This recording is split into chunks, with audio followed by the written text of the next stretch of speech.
95 ပလဲလက်စွပ်တွေလက်ဆောင်ပေးဖို့အဆင်သင့်ဖြစ်နေပါပြီရှင်အခုလိုပွဲတက်ရာဒီမှာနိုင်ရန်ရဲ့ပလဲဒီဇိုင်းတွေကိုအခုဝယ်နှစ်ခုလက်ဆောင်အစီအစဉ်နဲ့2026ရဲ့ပထမဆုံးအကြိမ်ရောင်းချပေးမယ် promotion ကြီးကိုမျှော်နေကြပြီလားရှင်ကျမရဲ့ပလဲ promotion လိုက်တိုင်းမှာပလဲလက်စွပ်တွေကိုလက်ဆောင်ပေးတဲ့အခါမှာလက်စွပ်လက်တိုင်းနေနဲ့ urea frame ကိုသုံးပြီးတော့ပလဲအစ်စ်တွေထည့်ပြီးတော့လက်ဆောင်ပေးခဲ့တာပဲဖြစ်ပါတယ်ဒီတစ်ခေါက်ကတော့ထူးထူးခြားခြားအနေနဲ့ကျမရဲ့ချစ်တဲ့ customer များအတွက်ကို925အစစ်နဲ့လှုပ်ထားတဲ့ပလဲလက်စွပ်တွေကိုလက်ဆောင်ပေးမှာဖြစ်ပါတယ်ရှင်။အကျိုးနဲ့ပလဲလက်ပတ်နှစ်ခုဝယ်ရနဲ့925နဂတ်တရန်925လက်စွပ်တစ်ခွင်6000ဝန်းကျင်လက်ဆောင်ပြန်ပေးမယ် promotion ပွဲကြီးရှိပါတယ်ရှင်။အဲ promotion ကြီးမှာဘယ်လို design တွေပါမှာလဲဆိုရင်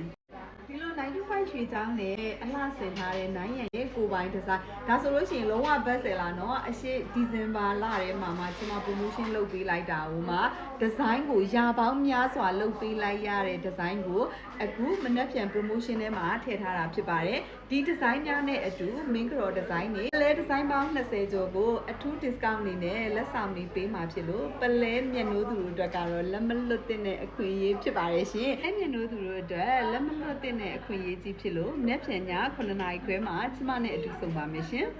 ဒီလိုကမာပလဲမွေးပလဲတွေကိုအခွန်မကျွတ်အရာမကွာပလဲစစ်ဖြစ်ကြောင်းအာမခံနဲ့ရောင်းချပေးတာဖြစ်တဲ့အတွက်တောင်ကြီးမြို့က9ရန်ရဲ့ပလဲတွေကိုမှာယူမယ်ဆိုလို့ရှိရင်တော့ယုံကြည်စိတ်ချစွာနဲ့မှာယူနိုင်တယ်ဆိုတဲ့အကြောင်းကိုသတင်းကောင်းလေးပါပြစီရှင်